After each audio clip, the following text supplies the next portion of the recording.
嘅主持4A 班黃浩洋。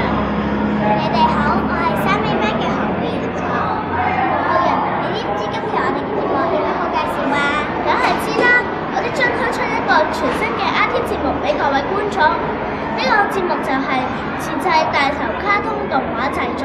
當日資訊組嘅同學喺電腦室學習 Real-Time 2D 自製大頭卡通動畫製作嘅動畫入門篇。當日同學好留心聽講，而港姐亦都為我哋製作咗一組全新嘅卡通真人動態捕捉。參加嘅同學仲可以獲得 Real-Time 2D Live 證書。咁有意義嘅活動，希望學校下年度都可以繼續舉辦啦。今日節目嘅時候又差唔多啦，下次再見，拜拜。